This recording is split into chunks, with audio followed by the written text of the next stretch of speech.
Well, good afternoon. I hope that everyone is doing well. My name is Jeff Marquis, and I am the Director of TSAMM Services for Data Paradigm.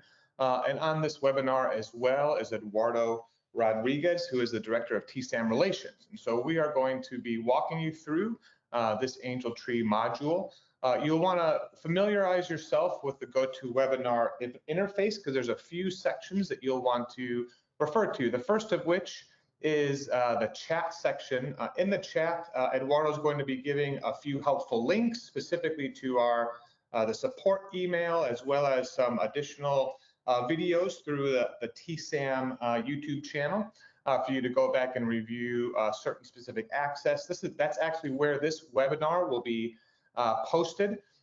You will have a chance to access multiple trainings. This webinar specifically is being geared toward the South and the Eastern territories. And so when you go in and review that, you'll want to refer specifically to this webinar. There's a few alternate configurations for the other two territories. And so you'll want to go ahead and refer yourself to that and be able to catch up. Additionally, if you have any questions, you can do this in one of two ways. The first of which is there is an interaction where you can submit a question and Eduardo will answer that. Some of these questions may be beneficial for everyone to hear, and if so, we'll pause periodically for Eduardo to hop on and share some of those questions and answers. Additionally, we'll have an opportunity that if you can go ahead and raise your hand, we'll pause briefly for questions, and if you raise your hand, that'll give Eduardo the ability to unmute your microphone, so you can just go ahead and ask your question as if you're in a call-in radio show. And so we'd love to chat with you and be able to answer any questions you have. It is just after 1 o'clock, and so I'm going to go ahead and get started because I'm sure we are all very busy. I appreciate each one of you carving out some time to learn more about the TSAMM Angel Tree system. Some of you maybe have used this in the past and you're looking for a refresher, while some of you on this call, I'm sure, are brand new to the TSAMM Angel Tree world and are just trying to see what just this is all about. And so we really believe that this interface really does take your Angel Tree operation to the next level, both from an operational and efficiency standpoint. And so we are really looking forward to sharing this with you. And so what you are looking at here is the homepage of an Angel Tree campaign. There's a few words that you'll hear, one of which is campaign, and we use that term to signal the start and end to your Angel Tree system. So for this, we are talking about the 2023 Panama City Core campaign. And on this first screen, you'll see a few things. You'll be able to see your intake, both based on your goal, as well as kind of what your open statuses are. But I do want to very quickly, before I jump into some configurations, is to show you here this box over here that says campaign trends. Because if you are at a location that has used Angel Tree over the years, you're able to look back and see just how you did in recent years in which you utilized the system, specifically how many of your angels got fulfilled versus adopted. This is a test site, which is probably a bit skewed here in certain areas, as well as applicants that were approved versus ones that were distributed. And then, but I think some of the ones that are really helpful down here is as we get here, you can see what is my ratio of applicants to angels. Here you can see in this example, I've got 27 applicants that make up 66 angels total. So this is all just helpful information that is, as it relates to ongoing campaign trends, that's going to help you to progress forward and to be able to better strategize for your Angel Tree campaign from year to year. So our webinar today is going to focus mainly on three kind of overarching topics. So first of which is my campaign settings.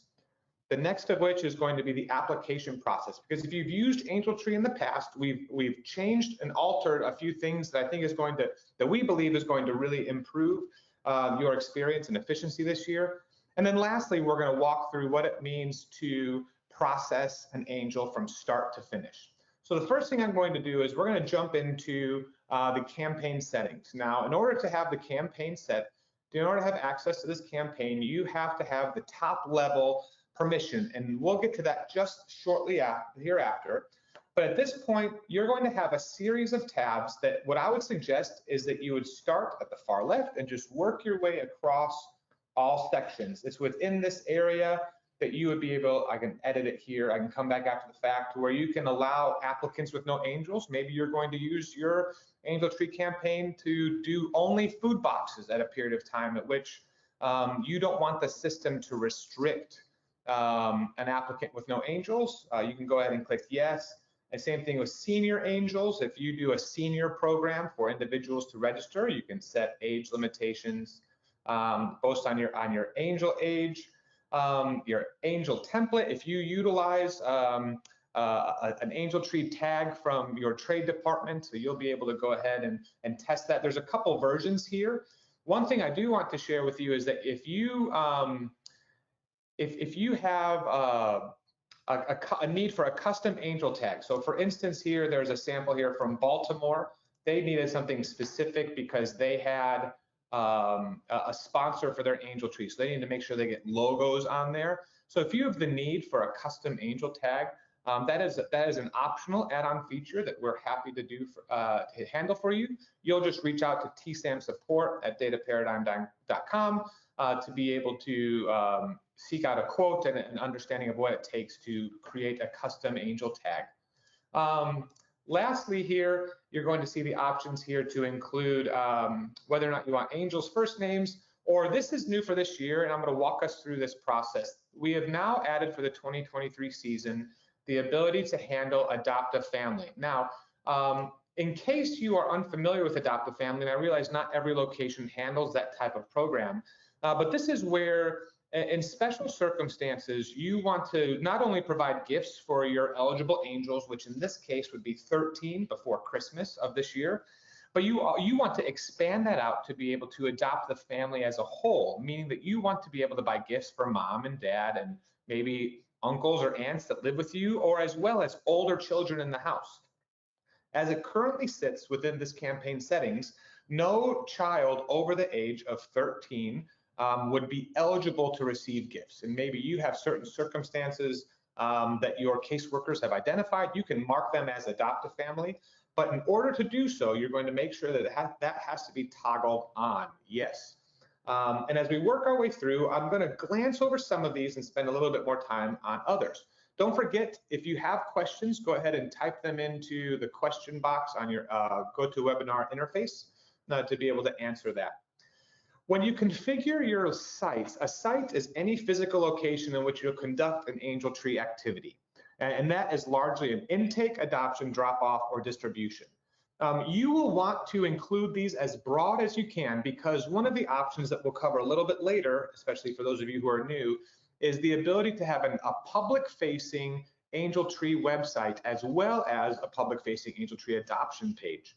And so if you utilize every Walmart in your area as a place to adopt an angel, you'll want to go in and add every one of your Walmarts here as a site and mark them as adoption, because then that will translate that onto the screen to be able to better represent to the community where they can go to adopt an angel. So we'll jump in. Each one of your intake sites and your adoptions, you're going to go ahead and set for intake, you've got a few different application options. One of which, and I'll jump over here to the application and I'll go back, but the first of which, you've got these three types of available applications. The first of which is family applicant intake. What we would say is this is, on one side you might say old school, or maybe you just might say traditional way of doing Angel Tree intake, and that is where someone walks in, maybe they fill out an application, maybe not, but a caseworker or a volunteer is going to walk through the form and they are going to physically type the information in on behalf of the angel. Special care really applies to nursing homes, senior homes, rehab facilities in which the individuals themselves aren't registering, but you are registering a group of individuals. And lastly is the public Angel Tree site, and that's really where we're going to spend our focus today, in which someone would be able to jump straight in and fill out the application from the comfort of their home on their laptop or their mobile device. And so when I come over to do my intake, I'm going to set my goals, my standards. How many appointments do I want to schedule? How many online applications that I want to be able to handle? And so when I go in here to edit it, I'm going to be able to add in available zip codes, set the max number of families that I'm going to be willing to take, as well as online appointment requests. So these are all different levels that you can engage with. I do want to highlight one thing here for those of you that are new, and that is the invitation code. You have the option to require an invitation code for a location. An invitation code allows someone to bypass some of the restrictions that you've put in place, specifically the zip code. Right now in this setting, only those at a zip code of 88802 would be able to register for Angel Tree. And so if you allow an invitation code, let's say maybe you have a special community that you want to deliver options to, but they are outside the realm. Maybe you have a core member or a core employee who has who's going to temporarily be watching someone over the Christmas holiday season, and they want to register them for Angel Tree, even though they're not from specifically that community. You can go ahead and give them an invitation code and allow them to bypass the system. But this is where I'll go through. It's important to know that I need to include every serviceable zip code that's going to be a part of this intake process. Now you can go through, you can have one, some locations have 50 as they go through and work this out. The last thing that you want to make sure you do with any place that's doing intake is apply an approved distribution site. Because you're also configuring other distribution locations, you need to tie an intake site to a distribution site. If you don't do this, when you go to process the application, you won't be able to assign an appointment schedule, at which point that means you wouldn't be able to process it. So here we need to have an approved distribution site for that intake. Adoption and drop off are very straightforward. They both just allow you to set the schedule for when people can adopt, as well as when people can adopt and drop off gifts. This is specifically for the warehouses. Maybe they're only open Monday through Friday and then Saturday from 9 to 12. You will see a familiar interface across the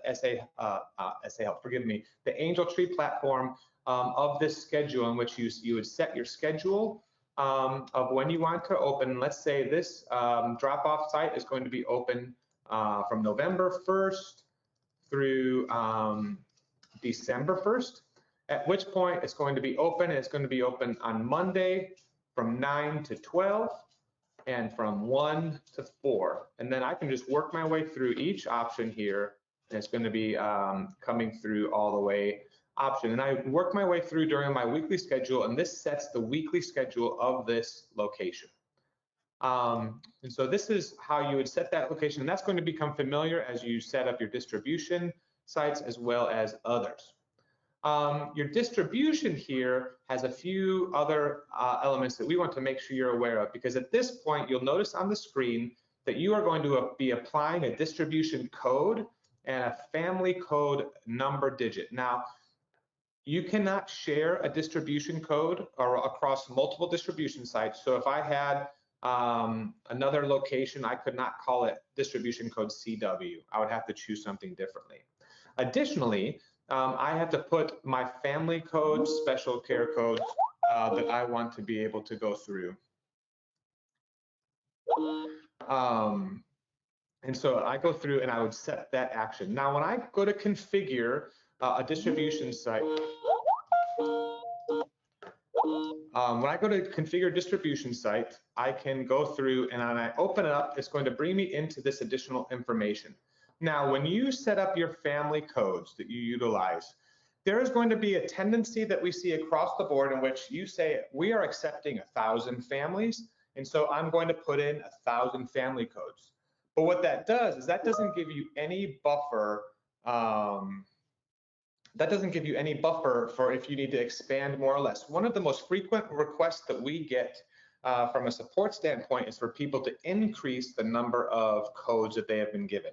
And so what we encourage you when you're configuring, what you're configuring here is the number of slots that you have. So give yourself some buffer. Even if you're willing to take 1,000 families, mark 1,500. It doesn't hurt anything. These numbers can be as great as you would like it to be. as it goes through and expands out. And so this is where you're able to handle, and you'll see here that this family code, they've given the option for 2,000 options. Even though they don't need all of them, it's giving them that extra buffer that they need to be able to process and go through. And so that is distribution.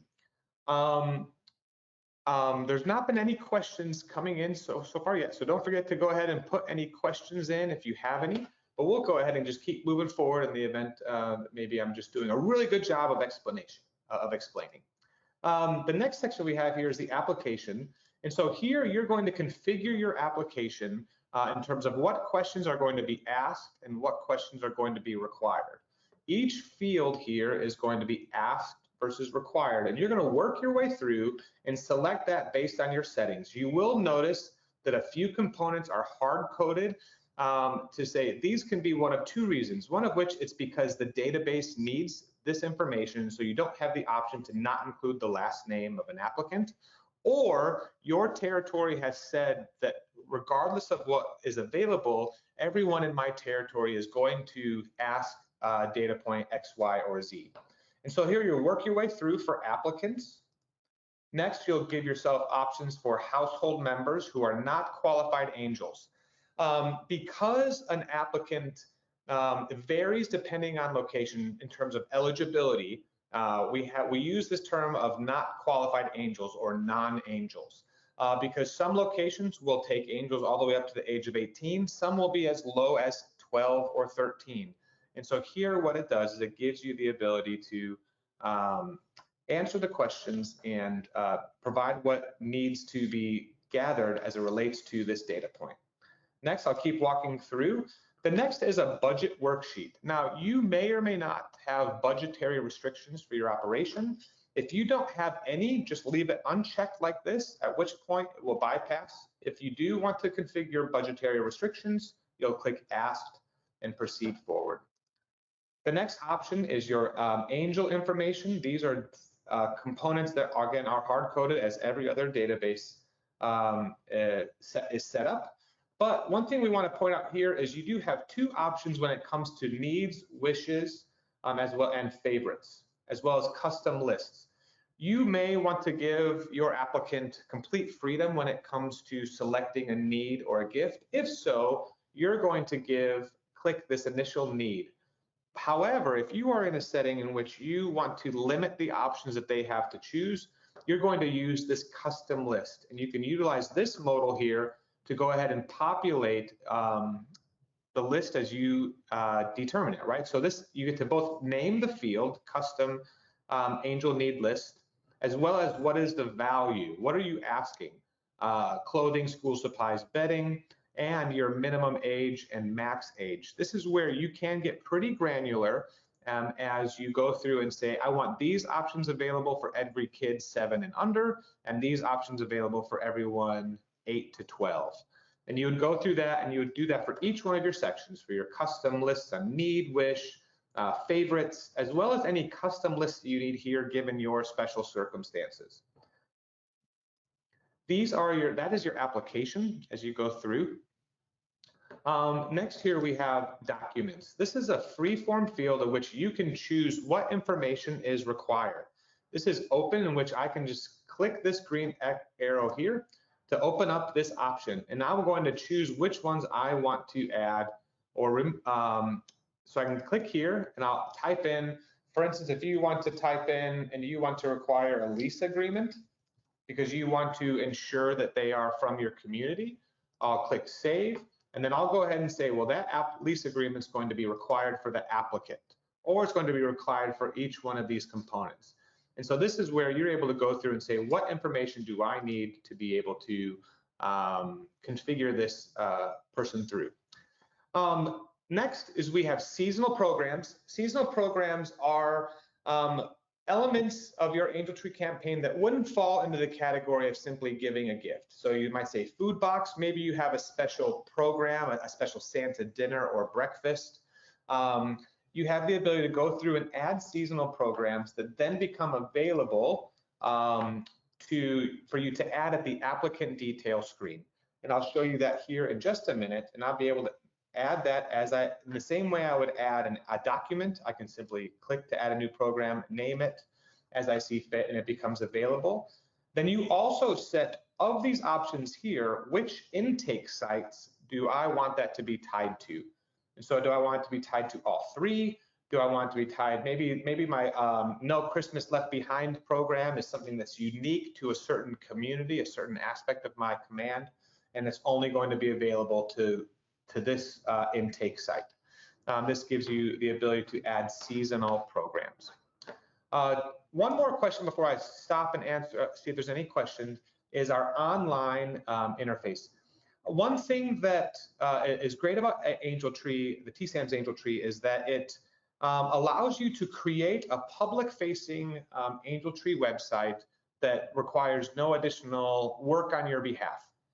And so as I go through, I'm going to be able to see my public Angel Tree website and my public adoption. Now, there is a lot of information as I go through here, contact information, donation information, even just how do I want the icons to appear on the website. Do I want to use the traditional green and pink, blue and pink for genders, or do I want to use a more ambiguous red and black of male and female? Under each section, I'll save. I'll keep going down, including social media web links, as well as literally the content that is on my website. And so maybe as a frame of reference, let me jump back up here to show you what this public site looks like. And so this is your public site. It gives you some additional information on making a difference. What happens, you can upload a special video of your command.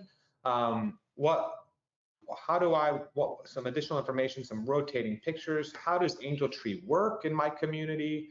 And this down here is where we get specific in terms of adoption. Remember I talked about the sites where people can go to. When they go on here, they can go on here and see, oh, here's an adoption site. Oh, I can pick up at this location every day from 9 to 5 from now until November 30th. And I can drop off gifts Monday through Friday between 9 and 12 and 2 and 4. It gives the public information to be able to jump forward, as well as the history of community involvement and the prompting and the call to action to adopt an angel. All of these elements are configured at this screen, both from the information on the picture down to the image itself. So I can open this up and I have all these different photos that are at my disposal to be able to be utilized on my public-facing Angel Tree website. I do want to highlight just one quick thing here at the bottom that was new last year, that even if you utilized Angel Tree in the past, it may be unique, and that is the nature of having an Angel Tree sponsor. We already have the ability to add a corporate partner or other partners, and that's really just going to provide text at the bottom of the screen. But maybe you have a sponsor for your Angel Tree that you, as a part of the sponsorship, comes with a prominent place on your website to be able to see what that looks like. And so here we have a sample here of partnering with First Community Bank. And what happens, when you may have noticed that when we go to that public site, it's right there at the very top across the whole banner, that right at the very beginning, you are able to provide sponsorship, fundraising opportunities for individuals to come in there. You'll want to pay close attention here to the specifics as it relates to the size. It needs to be a JPEG or PNG, specifically in this dimension, 1600 by 136, which if you work with the graphics department, it really is a standard leaderboard banner dimension. And so this is how you would be able to go ahead and add that sponsorship opportunity to your public-facing website. For the public-facing adoption website is the same as it relates to here when it comes to going in. Here, the Angels, it's not active right now, but you'll see here that banner is still placed there on the public adoption site. So I'm just going to pause here for a quick second, and I'll go ahead and just a few questions here. I believe that they've been answered there by Eduardo here. And so Ruth asked, in the application, can you set up only one type of campaign, online or in person? No, you can. It is a combination of both. When you go into the application, and I'll show you right here, I'll jump ahead just a little bit under applicant records. Over here under ID, you'll see AA. that signals that they are an online application. However, if you scroll on here and it's an FA, that indicates that they're a family applicant, which means that that came through the traditional application intake. There is right now, Alexis asked about a logo for Adoptive Family. Right now, the Adoptive Family interface, and this is based on conversations that we've had with people that have utilized the Adoptive Family features, that component has not been utilized from a public-facing interface. It is something that has been much more specific between a donor. You do have the opportunity from your online configurations to communicate messages to say, if you are interested in adopting a family as a whole, you can go ahead and contact your information as you see fit. The challenge is when it comes to adopt a family is the definitions of adopt a family will differ from location to location. Potentially adopt a family at one location, they might be thinking that it's just, I want to adopt all the angels from a family. That's different than the way adopt a family is configured in Angel Tree. Traditionally, where they are adopting the family as a whole, which includes mom and dad and maybe older siblings that are still living in the household. So those are just a few questions that I go ahead and populate. So we'll go ahead and just keep putting some questions in here. I'm going to proceed in the interest of time. And now what I'm going to do is I'm going to shift over to the application process. Now this is something that is new to Angel Tree, even if you used Angel Tree for the past 5 years of its existence. This is a new interaction as they come in. And that is because we are going to be utilizing what's called a one-time password. In years past, the way it would work is that an individual would be able to come in, they would put in their zip code to be able to gain access, and every time they came back, they would have the ability to return and start a new application. And what that resulted in was a significant amount of duplicates that would happen that would then, from the user perspective, have to go in and be removed. So now when anyone, and if you're utilizing the public Angel Tree assistance, which is what we hope you utilize, we think this is the most streamlined from an efficiency and accuracy standpoint, they're going to go to saangeltree.org. And when they go there, they'll be prompted with all this information as it relates to about the Angel Tree experience, what's happening. And at the bottom, they're going to be prompted with a series of questions. Have you already started an application? So I'll go ahead and say no. Do you have an invitation code? No, I don't have an invitation code. If so, I'll go ahead and enter my zip code. And when I do so, I'm going to be able to jump in. Oh, forgive me. Let me jump into my, I might have in my demonstrations gone ahead and disabled. Oh, I did, forgive me. Oh, it helps if I put in the right zip code. Forgive me, it's 88802. There was a different one. So that's what's going to happen. If that's the perfect example, it wasn't intended, but it works out well. If someone comes in and puts in a zip code that is not being serviced by Angel Tree, they get this message. It's not being served by this online system. Please contact your local Salvation Army on how to apply in your area. However, if I put in a good zip code, which I now have entered in correctly, it will allow me to go forward, enter in my email and password. And that's going to utilize what's called a one-time password, where they will be emailed a 6-character password, a 6-character code to go ahead and access. But what I'm going to do here is I'm going to show you here what it's like. So let me pop over here to my applicant records, and we are going to be utilizing this record right here, Mark Jones. Now, Mark Jones has submitted his application, but it's not at a place of being approved.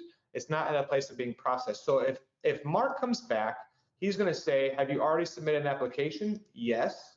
At which point I'm going to enter in my email address. It'll run a search against Angel Tree. It'll say if you put in a different email address that's not associated with an application, it will say, okay, you're not ready. But here I'll go ahead and have my code that's here. I'll get my 6-digit or 6-character code and proceed. And now what it's going to do is it's going to say, my current status is submitted. It's being processed. A team member will reach out if additional information is required. At this point, there is no way for Mark to submit a 2nd, 3rd, or 4th application. They are going to be informed here. So now if I go ahead and I jump back over to Mark, what I want to do here is, let's say Mark and his family has been identified as an adoptive family case. And so Mark, I'll go up here to this option and I'll click adopt a family. And it simply says, so when you select, when you enable adopt a family for an application, it's going to revert their status to return to applicant, because what they need to do now by enrolling them in the adopt a family process is they are going to be prompted to they're going to be prompted to enter in needs and wishes for all family members. Up until this point, they would have only been able to enter in their applications, enter in needs and wishes for eligible angels. So I will select yes, at which point you'll get a new update of adopt a family, return to applicant. And now Mark would have received an email. So even if he can't find his email, he can come back and say, have you started an application? I'll go ahead and put in that email address again. I'll be prompted in the same way for a verification code. And now it's going to, oh, it helps if I refresh my verification code, forgive me. And so here they're going to be prompted. And this is going to be the same message that anyone who potentially receives, who receives a question or comes back to an, sorry, forgive me. If someone who comes back and they have a in-process application that haven't been submitted, they will be allowed to continue or start over. And so I know we've got someone raised their hand, so we got a question here. I'll pause here in just a minute. And so I'm going to want to continue, and they'll put in my zip code, 88802, put in my birth date. And now it's going to enter me in. All of my information is going to be predetermined. This will be a good chance for you to see online application as well. But now at the very bottom, you'll see need and wish. Now these are required fields because as a part of Adopt a Family, we want to know what they want or what they need. So I need shoes and I wish for books. And I'm going to work my way through, and it's going to prompt me at every one of these components to be able to enter in my need and wish. So I need to go into Susan Jones, who's the mother-in-law, and just for the sake of time, I'll keep putting in shoes and books. And so I'm going to keep working my way through. There's no additional angels that I need to enter in. I'm going to come through, and I've got here, what I've got is I've got 4 different angels, and so there's no need at this point for me to adjust any of the angel information. All of that information has already been gathered as a part of the Adopt a Family interface. I'll say no, there's no additional angels. Click next. Here you're going to see we use a disclaimer and consent. This has already, because this has already been submitted by Mark, he can, it's already included there. Now, if Mark wants to reconfirm that, they can. There's no need to. But you can see here where it timestamps the date, time, as well as the IP address of where it was signed. And when it's done, it'll bring me here. This is where you'll see where they can upload documents, all the necessary documents. And here is one, we want to make sure they've uploaded all the necessary information, all the necessary documentation. So there's just a confirm documentation before you click submit. Once I click submit, it's going to generate an invitation. And when I come back here into this application, let me refresh. And so now this has been shifted back to a status of pending Adopt a Family. So now what I'm going to do is I'm going to work this through various stages. Now, when I first come in as to process an angel, there are different permissions that allow me to accomplish certain actions. So I want to jump over here to show you the users as it relates to permission. Now, within every campaign, you have the ability to give access to the system for both Angel Tree users that are internal to TSAMM as well as external. Let me pause really quickly. Forgive me, there was a hand that was raised. Eduardo, can you go ahead and unmute and call on the person that raised their hand? Hopefully I didn't miss their question. Yeah, that's a question from Jamal. I'm going to go ahead and unmute Jamal, and we'll see if you still have that question, and maybe it was answered possibly. Hi, yes. The question I had was, is this being recorded to be able to refer back to this later? Yes. Yeah, Jamal, this is being recorded. It's going to be posted to the YouTube TSAMM page. That I believe there's a link to that in the chat comment there, and be able to go through here. Yeah, so that this is being recorded. I'm happy to provide clarification. And so we'll be able to go through. One question here is, I think some of these questions came through. Yvonne, I'm going to circle back to some of your questions at the end. So Eduardo might answer some of these questions.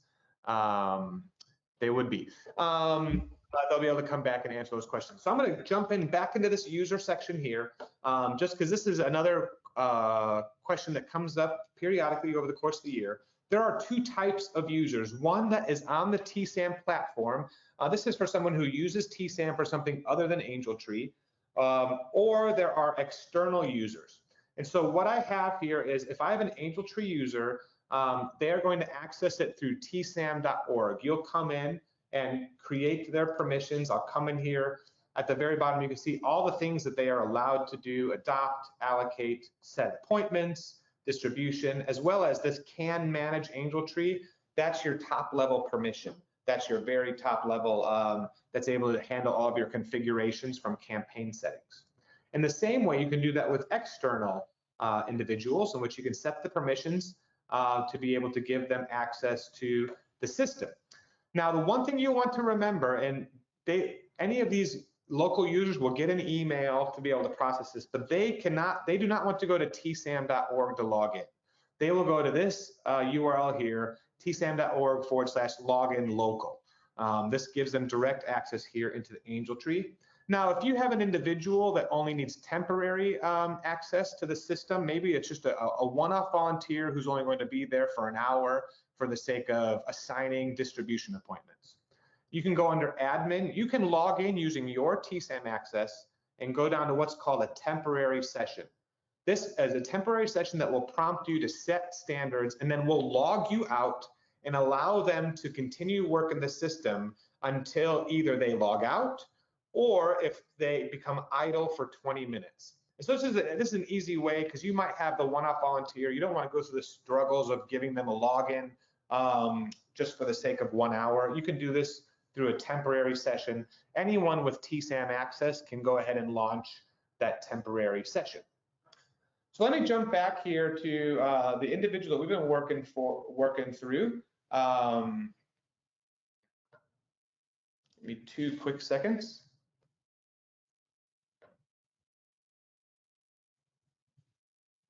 All right. Pardon me. So if I jump into an application here, and this is an individual that we've gone through.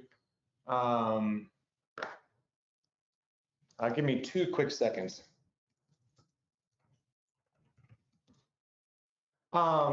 And so what we do is we can go in and we're going to submit. And so if I've come in to submit, you'll see that the submit button is grayed out. And if I hover over it, it's going to begin to give me some additional context. It's going to tell me that an angel requires a distribution point in order to submit. So in order to assign a distribution appointment, I'm going to come down here to schedule applicant pickup. I'll go through, and you'll see here that no appointment's been scheduled. I'll just click this edit pencil over here. And it's going to prompt me with the interface that you hopefully will be familiar with, right? You're going to come in and you're going to be able to see, choose their distribution location. Are they going to be distributed from the Christmas distribution warehouse or the Panama City core? I can go back and forth depending on which one I want it to do and say, oh, I want it to go here. I'll schedule it for that appointment. It's going to tell me that these angels have been assigned to this location, and I'll click close. So at this point now the submit button is active. I'm good to go. No problem whatsoever. So I'm going to come in and I'm going to process this through 3 levels of approvals. The first of which, once I click submit, it's going to go into a status of submitted, and it's going to be ready for supervisor approval. Now this is giving you the ability to, someone's going to come in and confirm all the information that is here. Supervisor approval. Now let's say I've given the approval. Also, you'll see here, this is where you'll see the seasonal programs that I'll be able to select whichever ones they are applicable to. go ahead and click supervisor approval. Now jumping further down here, the last level here it's going to look for is admin approval. Once an angel or an applicant is in the status of admin approval, now their angels become eligible to be adopted. They are officially approved in the system. And so if I come through here, you can see any information as I need to.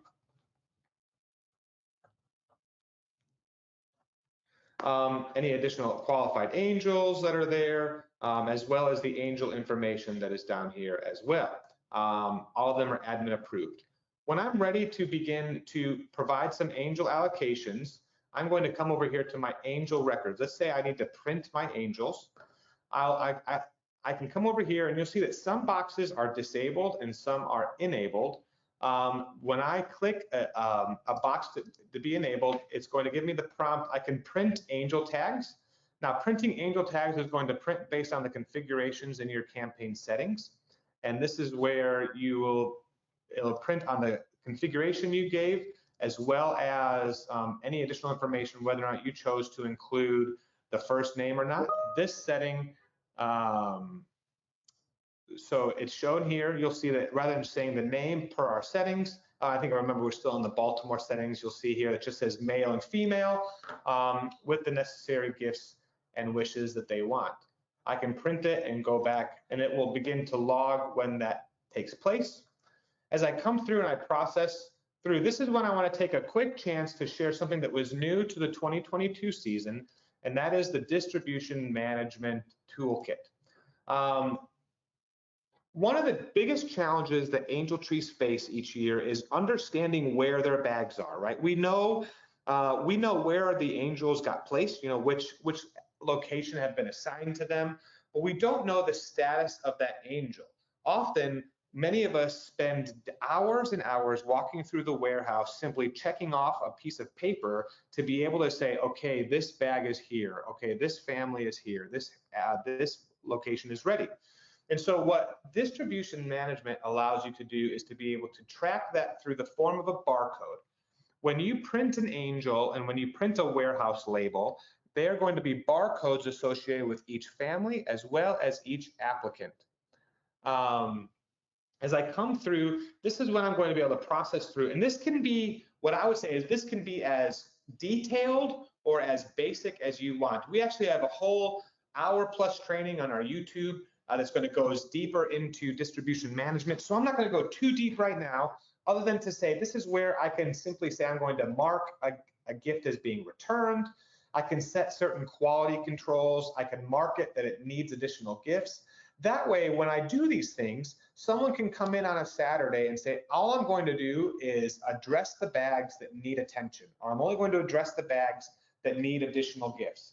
As well as within the sorting dashboard here, I can show you here, you're not going to see any active data in it because that have been processed, but I have a statistics that I can populate and say how many of my gifts, how many of my angels are in each one of these statuses.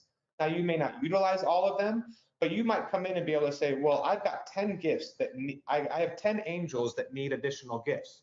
And so it gives me an ability to stay focused, as well as just the nature of gifts being returned. Now, that's the intake side. Now, as it relates to the distribution side, you can do the same thing. When I go to the distribution side, I'm going to configure each one of my distribution sites independently, but I'm going to distribute, this is family tracking. And so this allows me to enable a family ready. So I can go in and say, once all of the angels for a given family are done, I can mark that as being family ready. I can run reports on that. But lastly, this is my favorite part of distribution management, and it's probably the simplest. And this is being able to mark a family as distributed as it walks out the door. Now, I know that there are varying levels of volunteers that come in for distribution, but chances are what we find is most locations, people like to be able to be involved in Angel Tree distribution. And sometimes in some circumstances, you have lots of people. So what we would want you to do with this distribution is set someone at the door. And as your volunteers are walking the bags from the warehouse out to the person's car or out to be handed, the person sits there with a $30 Bluetooth scanner that you can get on Amazon. There's an FAQ in our section to be able to help you know where to purchase those. and it's going to come through and scan it and just go ahead and populate that there. And it's going to be able to mark it as distributed. Otherwise, when you come back after the fact, when I come in and I go into these angels that I processed, I have to go through and mark each one of them as distributed. This is going to help for data purposes as well as trends. This is something you're going to want to do. You're going to want to be able to go in and process an applicant as being distributed. This is going to be very helpful as you go through. And so as I come through, you're going to be able to allocate angels, do lots of things. And so I'm going to pause here for a quick moment and try to answer a few questions. There was a question here from Ruth asked about the approval. Does the 3-person approval process apply to both online and traditional intake? And for right now, that is true. It is handled a 3-level approval through each section. You might have the same individual as you see here on the screen who does both the supervisor approved and the admin approved, but it gives you the granularity to spread that out as needed. And then another question that Ruth has is, once the approval process is done and the angels are adopted or printed, are they randomly sorted, or does it do that in order of application? So when someone goes on to adopt an angel, they are prompted to be able to go through. So let me go ahead and turn on the application, the online adoption component. Oh, forgive me. Helps if I go to the right component. Forgive me really quick.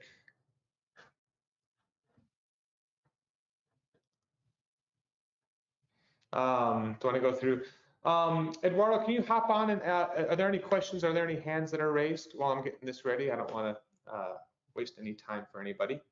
Yeah, we have one hand raised from Yvonne Rodriguez. Well, I'm gonna go ahead and unmute you so you can ask your question. Yeah, go ahead. Yvonne, you have a question?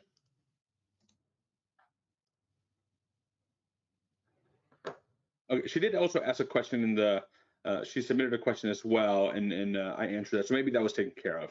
We also have Cheryl Moore, or sorry, Sherilyn Moore. I'm gonna go ahead and unmute you, Sherilyn.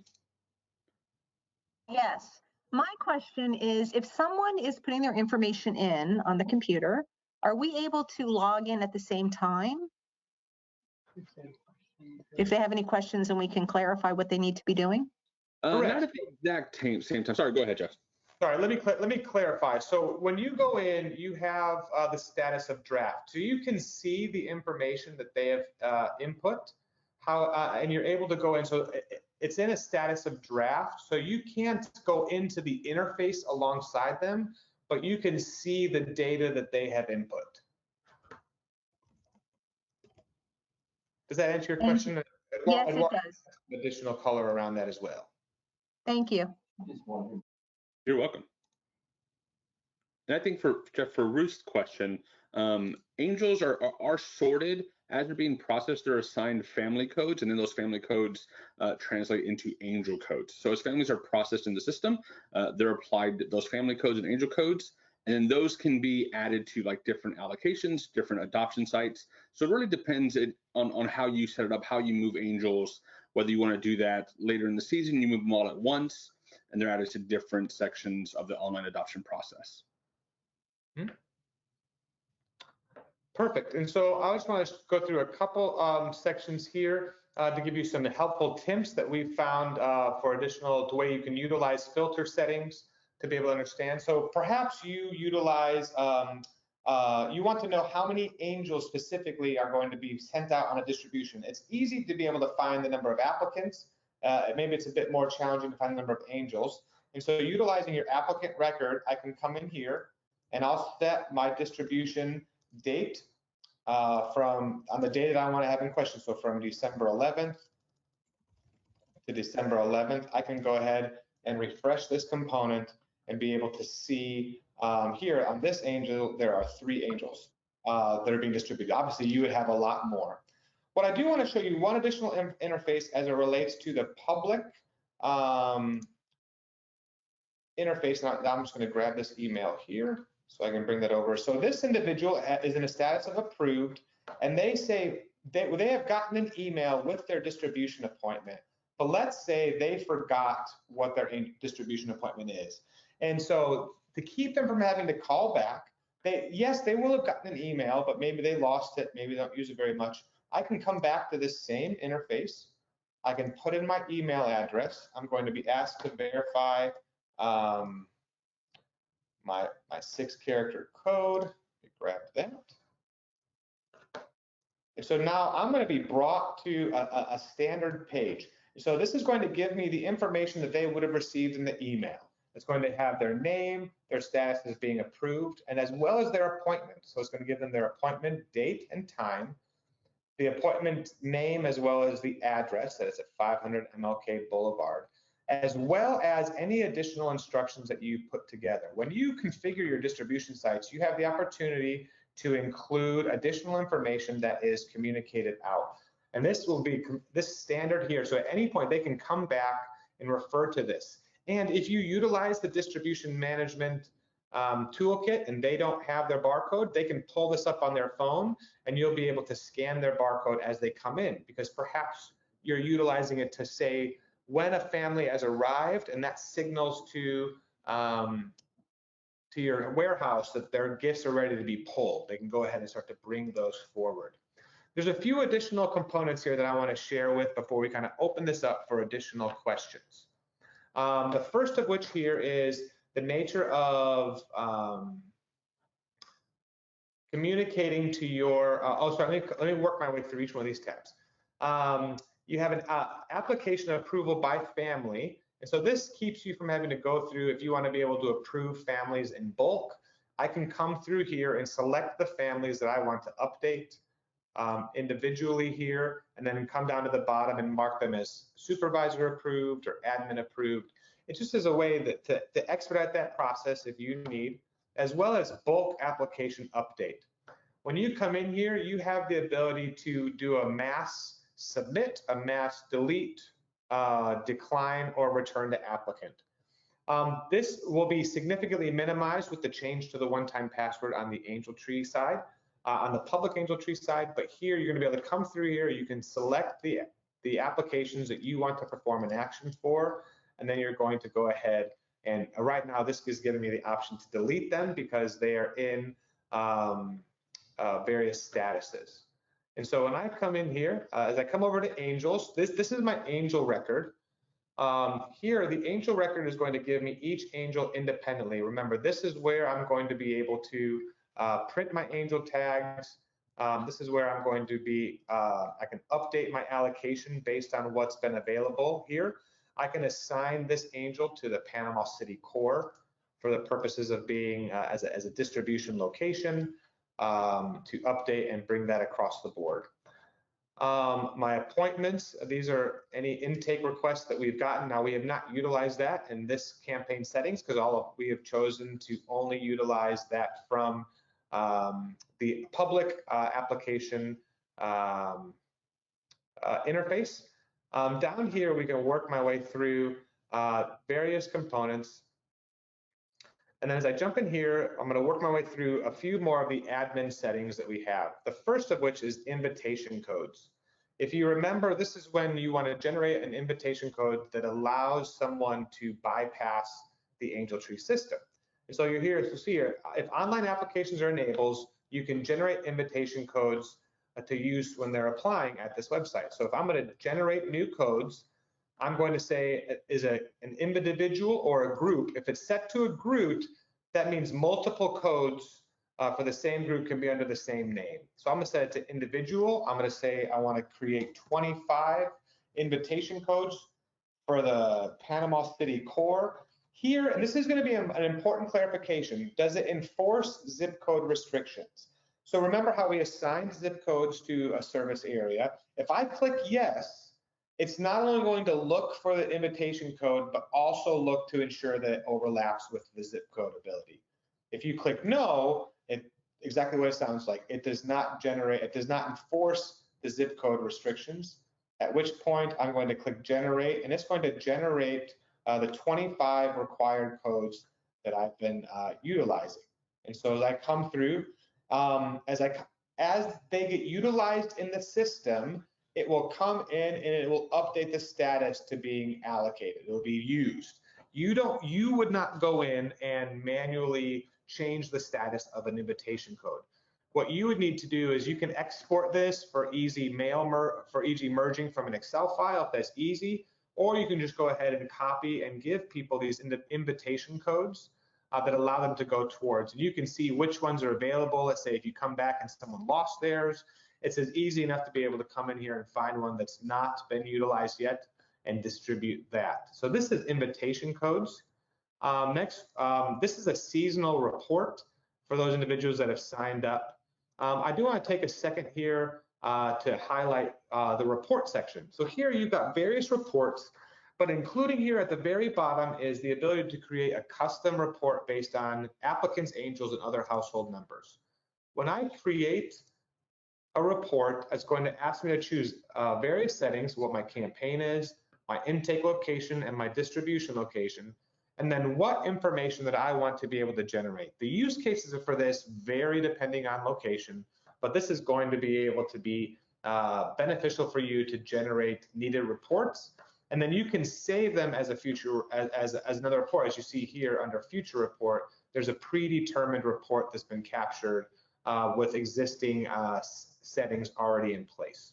And so this is your report section. And then lastly here is the ability to communicate with your applicants.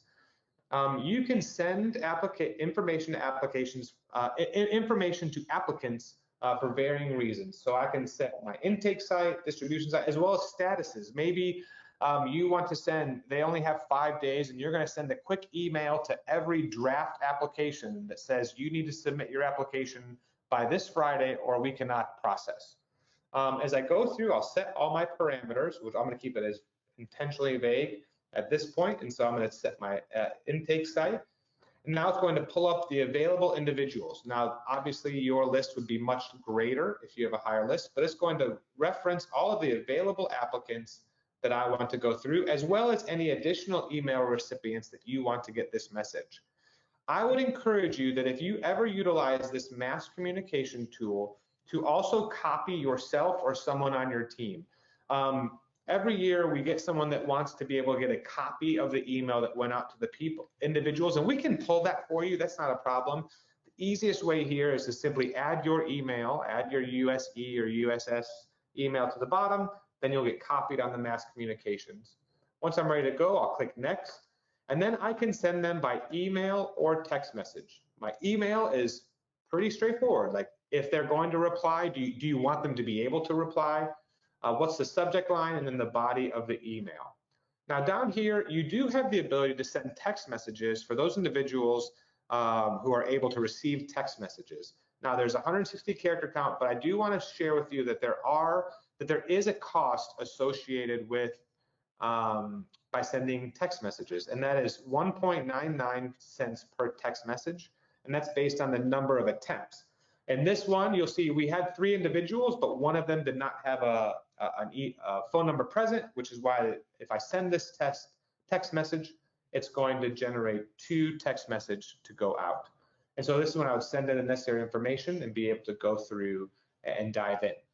And so this is really just scratches the surface. I do want to quickly refer you to our YouTube site here, to where you can see additional webinars and training materials that are here for you to be able to get started, be able to jump in. Often when you send a request of support to TSAMM support@dataparadigm.com, often we will refer you to we'll answer your question, but also refer you to certain components of these webinars for further reference. And so this would be where to go. Before I answer the questions and we kind of open this up to any questions that you may have, I want to answer how you may be able to sign up for Angel Tree. If you are at a location that has already used Angel Tree in the past, that module button on your TSAMM platform will be available, and you can activate the module easily through there. If you are at a location that has not used Angel Tree in the past, and this is going to be including many of our Eastern Territory locations, you would send an email to TSAMM support@dataparadigm.com. Again, this is in the chat session that Eduardo shared, send that note, simply just say that you are interested in Angel Tree. We will activate that module availability for you, at which point you'll be able to activate and get going. There is no reason why it is 2 o'clock now that you could not fully be up and running in the next couple hours if you so choose. We are excited to get this into your hands. It is 108 degrees here in Dallas where I live, and it's July, which means we're planning for Christmas. That's what you do in the Salvation Army, and so we're excited to be able to answer these questions. And so I'm going to just take a moment here for Eduardo to highlight any questions that have come in, as well as allow anyone to raise their hand if they have any questions that they want to be able to answer. Eduardo, I'll turn this over to you. Yeah, we had one question asking, when doing online applications, when are the approval notifications sent out? So when an applicant adds their email address, and that's available in the application, when their application is admin approved, which is the final approval, that's when the system will send them an automatic notification saying your application is approved, and that notification will also have the details on their distribution appointment date and time. The system will also send them a reminder email 24 hours before their scheduled distribution appointment. So if their distribution appointment is December 15th at 1 p.m., they will receive an email 24 hours before that notifying them, hey, in 24 hours is your distribution. Here's the information that you need. They can save that email. They can present it during the distribution process. We know that many locations are using like a drive-through distribution process. We encourage you to use the distribution management toolkit. Maybe purchase one of those Bluetooth scanners. That way you can scan those application details directly from their mobile device. And that's a great way to kind of process families on distribution day very, very quickly. I do have some hands raised. I do have one from Charity Bender. Charity, I'm gonna go ahead and unmute you so you can ask that question. And if that question's already been answered, let us know.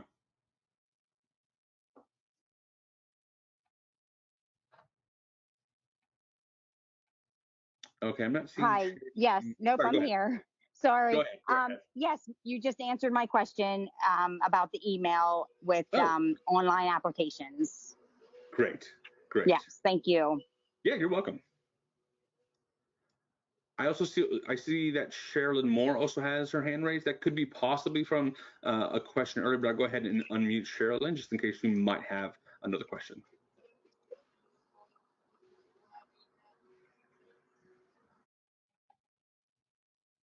Okay, I'll take that as the question being answered. Yeah, and we're here if you want to ask more questions or you want to raise your hand. We're more than happy to answer any questions that you might have. Yeah, so we're excited. We last year we had 700 locations across the United States utilize Angel Tree, and additionally, the Salvation Army in Romania utilized TSAMM Angel Tree, and so we're really excited about that, being able to help you serve your communities. We're excited at the prospects of what this year is going to bring. There was one additional question that came up as it related to carrying applicants' information forward. That is in place if you utilize the in-person application. One thing that we're going to put in place that will be in place for this 2024 season is the ability to look up and link applications together. The challenge is that anytime we are linking from previous years, we need a clean, we need someone to confirm that this indeed is the correct person. In the Salvation Army, we are not allowed to use some of the standard identifications that is unique to the individual, and I'm speaking specifically to Social Security numbers. That is not something that we are able to capture per THQ directive. But that is something that will, so any matching moving forward will require additional action on behalf of the administrator. One question that Chris asked, a couple questions. What does an applicant receive to notify them of their appointment? And do they bring any items to their proof of appointment? So the first question is they will receive an email with their appointment information. They will receive an email that gives them the date, the time, as well as any additional instructions that they need to be able to show up. I'll show you here in the campaign settings where you would include that information in case there was a question. So here under my campaign settings, here in this box here, I can include any additional information. So you see here for this location, they've said do not arrive more than 30 minutes before your appointment time, enter in the south entrance, stay in your vehicle, follow the directions of your Angel Tree staff, and have your state ID and pickup email ready on your device. So in terms of the items they have to bring with you as proof of their appointment is really up to you. It is not something that the system will restrict. It is going to be a business process, a business rule that you put into place for your operation, depending on your circumstances and what's required and what's not. Additionally, here we require income proof. Does TSAMM allow to upload supporting documentation? We do. When you go into the camp application settings, when I go into my option, you have two things. One of which is when I get to step 3 is all about budget. And so I can ask, and then I can go through and I can ask them, do they have SSI, SSDI, Social Security benefits, any other expenses, any as well as the budget. And then when it comes to any additional documents that they would need, that's under the document section. And so if you require some type of proof of income, you would simply go here under required document and simply put something along the lines of most recent pay stub. And you can go ahead and include that, some type of financial document that then is required for them to upload as a part of the application. When someone goes into review an application and come through, I can go ahead and come down. There's a section here for required documents. And one thing that's also new this year is the ability to mark something as being confirmed. Inevitably, somebody will submit a document incorrectly. Maybe they're going to set a document as being blurry, and this applicant ended up being returned to sender as a result. So I can go in here and I can view this. I can confirm that it is indeed what I want it to be, which this is not a birth certificate, this is a shield. And so I will send that back, or when I'm ready, I can go ahead and click this as being confirmed, and it's going to allow me to mark those documents as being reviewed. Additionally, one thing I missed here, just something that is also new for the 2023 season, is the applicant pickup is the ability to remove this appointment. So let's say circumstances have changed and they aren't available on the 11th, they need to go to the 12th. I can go ahead and remove this appointment, and then I can go back and reschedule them based on their availability. I can go and I can adjust, so they weren't available on the 11th, but they're available on the 12th. And so I'll go ahead and get that squared away. And now I've adjusted their appointment schedule. They will receive a new email that's going to give them the information, the new information with their new date and time, as well as all of their barcodes, all the necessary information would come through and be processed. One other question here that came through, let me see here. Yes, I think I want to answer that, but the question was if they use the traditional application by being in person, do they still get the emails? And the answer is yes. If you've included the email address in the data field, that they will receive the notifications as such. And so I'll go ahead and see if there's any more questions to be raised. The last thing we want to do is take extra time, but we want to make sure you are as equipped as possible here for the 2023 season. Is there any other questions that we can answer? Any other thing that you would like to see a little bit closer? We would love to be able to share this with you. So just go ahead and raise your hand or go ahead and put a comment there in the question section. Eduardo and I will be here to be able to answer questions, but if you have all the information that you need, you can go ahead and have a great rest of your Tuesday. Don't hesitate to reach out to tsammsupport@dataparadigm.com if you have any questions, or if you want additional information. We are here to help. We are here to support, and we very much want to see your campaign be as fruitful and as efficient as possible. And so thank you very much for coming to the webinar today. We'll hang out in case there's any additional questions, but we hope you have a blessed rest of your day and week, and we look forward to hearing from each and every one of you. Thank you.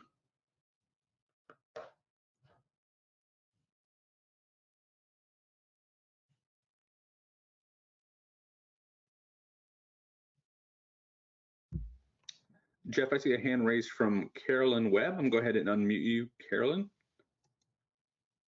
Go ahead.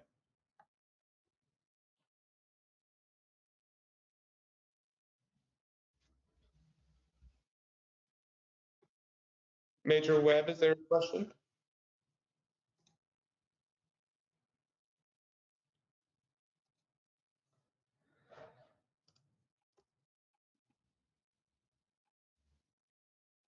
Eduardo, there's a question as it relates to, can a list be generated for the angels assigned to a specific intake site? Yeah, absolutely. That'd be the Angel Records page. So if I go into under Angel Records, Ruth, I would simply go up to my filter and select which intake site or distribution site. So if here, right now, it's only going to give me the options that are available. And right now, they've all been assigned to the distribution warehouse. But I would simply go through and I would select distribution warehouse, refresh, and then that's going to generate a list of all the angels that are at this assigned to this distribution. I can export that to Excel for the purposes to be used as you see fit to go through. And you will find these filter options on almost every single report that we have, whether it's applicant reports, angel reports, appointments, distribution information. You'll find these filter options with a ton of different options that you can kind of configure specific information, and you can always export it to Excel as well. I do see a hand raised from, hopefully I'm saying this name right, Patricia Not. I'm gonna go ahead and unmute you and you can ask your question. Oh, there we go. Okay, my question really has to do with like the campaign rollover. We kind of want to configure it differently, our sites. And I know last year, however I did it, everything rolled forward and it's really a challenge. So where does that fall where you make a choice of what rolls forward, and can some of it roll forward and not all of it? Or yeah, in the current model that we use, only some information comes forward. Things like sites have always rolled forward because we know that some locations will always have their own unique, like Christmas warehouse that's maybe on the property, or they might have a long-term partner. So sites always carry forward. What's new that carries forward, I believe, are like specific intake settings, distribution settings, distribution codes, that kind of information. We can certainly look at maybe modifying that a bit more so you can select what data can come forward. That's something we'll have to look at and try to implement. Most likely, right now we're approaching the intake season really, really quickly, so I'm not sure we can speak with Jeff and the team about maybe see if that's possible. If not, it sounds like something we would really dive into after the season for next season. Right. Yeah. So how about instead of, like, if it rolls forward, are we able to get rid of sites that are no longer used? Yeah, currently right now, all sites are there because they're tied to previous seasons, but we are actively looking right now at how to make certain sites inactive. But currently, Jeff, if you go to admin campaign and go to sites, if you don't have any of the check marks enabled for those sites right now, they don't currently show anywhere else in the program except for this specific tab in your campaign settings. So you like that option number 2, Benton Elementary School. Right now, there's no checkboxes. Therefore, it wouldn't show up for any applicants. It wouldn't show for any donors. It wouldn't show anywhere else except for this tab. It's once you start to enable some of these checkboxes, then they'll start to appear in different parts of the program. But we are looking at making some of these inactive and then giving you the option to hide inactive options. Yeah. Okay, thank you. Yeah, one of the questions we got from a new officer is the desire to be able to see past sites that have been used, and the challenge is you might have someone who is gone from 1 year, so we don't want to delete and completely remove those elements because this is data that could be used. Maybe Benton Elementary School can't help this year or next year, but maybe there's somebody you can reach out to in years following for previous leads, for opportunities for adoption and intake and distribution, etc. All right, well, I think we're good. We're just a little over time, but I think it was well worth the time. Everyone who hung on and stayed with us, we appreciate you, and we look forward to hearing from you and getting you squared away. So we're going to go ahead and end this webinar. And then, yeah, we wish you the best rest of your day, and we'll talk with all of you guys soon. Thank you.